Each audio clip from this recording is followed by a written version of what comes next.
So now that we've just found a few of the features available in Car's car rental, we're going to try and break them down. And of course, I'm not going to present all the features here for you guys since you're doing the compulsory right now. But I want to show you that you're always allowed to reconsider your feature set, meaning that if you figure out a feature is too big and you actually need to split it into multiple features, you can always do that. This is a dynamic backlog. You can change it before the sprint, and you can change it after the sprint.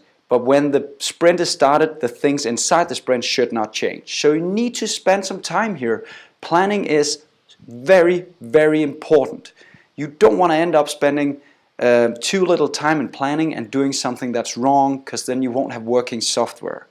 So let's try and get going with just splitting up the first of these user stories. So I'll start out by opening the user story, just to have a look at what it's all about. So here it is. As a user, I want to be able to quickly filter cars for specific price categories. What cars? I don't have any cars here on my feature list. So where do the cars come from?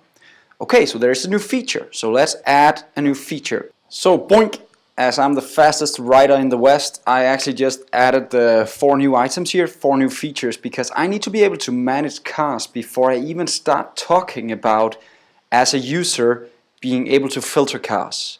I could have added this as one single feature called Manage Cars, but instead I added 4 specific features just to show you that you can split features into multiple pieces, because then it will be easier for you to implement a full feature in a sprint instead of part of a feature, so you can't complete the feature after a sprint. I hope that makes sense. Don't end up making the features too big, because then you won't ever complete them in a sprint. Make them smaller so that you feel that you can complete the feature within the sprint and present the feature for the customer. It's very easy for me to present a feature where I want to show him that I can create an actual car.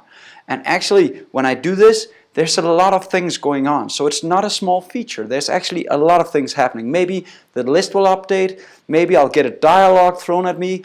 I need to save this inside a database so that I can use it later. There's so many things going on with something as simple as a user, I want to be able to create a car. What did I add on this feature? Well, in this case, I probably just started out adding some of the car properties. You can find a lot more in Kai's document. Again, I don't want to give you the end result here. You have to find the rest yourself. But this is kind of what I'm going to add to my car right now. So, actually now the video ended up being more of a video on how we could split up features into multiple features. So next time we'll try to split them into tasks. Before we do this, I just want to show you that right here there's another type of description, because here show cars in a list, and now I actually add the list should be able to sort and order in the different property columns. Okay, so there's another piece of information. Could be a new feature, maybe it could be done in the same feature. It's up to you if you want to split it up. What else do we have? Delete cars. Here I added just an important information that I want the user to be prompted if he really wants to delete the car. There's a lot of other things you can handle here.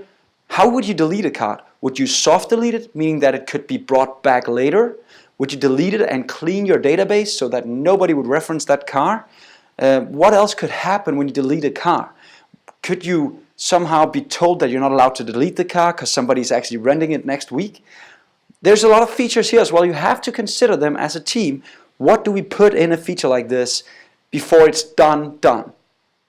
I could keep going here, but let's just end this video for now, and next video we'll try to split up the first one, which is create car.